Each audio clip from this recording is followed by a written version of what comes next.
يا مساء الخير عليكم حبايب قلبي، كل سنة وانتم طيبين.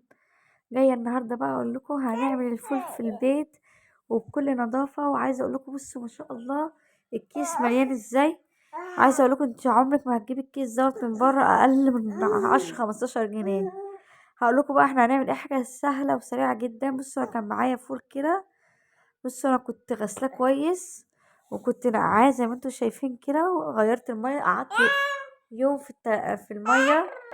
وقعدت بقى كده كل شوية بغير له المية كده زي ما انتوا شايفين بالشكل دوت. سوري بقى على الصوت دوت. ابني بقى قاعد جنبي. بصوا هنا بقى جبته حطيته في حلة، ومش هنعمله في القدرة، هنعمله في حلة. معايا طماطمية كبيرة مبشورة، بصلاية مبشورة، جزر مبشور. عايزة اقول لكم الجزر ما كانش مبشور كويس عشان كان في الفريزر وكان طالع من الفريزر. هنا معايا كوباية عدس مغسولة مش منقوعة، مغسولة. ونص كوباية رز برضو مغسولة. عايزة اقول لكم اعتمد الطريقة دي وهتنجح 1000000%. هنا بقى معلقة كركم، ومعلقة بابريكا. في ناس بتحب تحط ليمونة سليمة ومعلقة سكر، بس انا مش بحط كده. انا بعمل بالطريقة اللي قلتلكوا عليها دي. ويكون معاكي مية تكون بتغلي وتنزلي بيها وتسيبيه نص ساعة، النار عالية عليه. وبعد النص ساعة توطي عليه النار زي الشمعة. هياخد معاكي حوالي من 6 ل7 ساعات.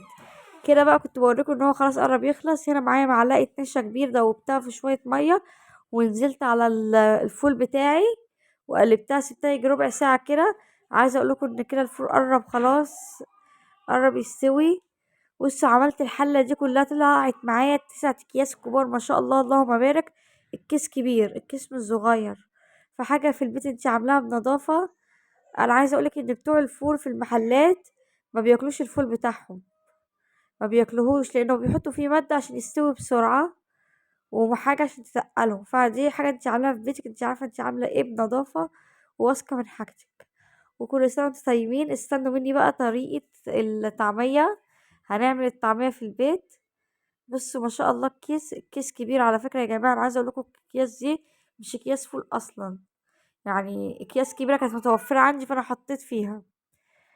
بصوا ما شاء الله ده بنص كيلو فول الكمية دي، يعني هتكفي أسرة، الكيس هيكفي أسرة كبيرة. بصوا اللهم بارك الكيس قد ايه. استنوني في فيديوهات كتير جاية. كل سنة وانتم طيبين، باي.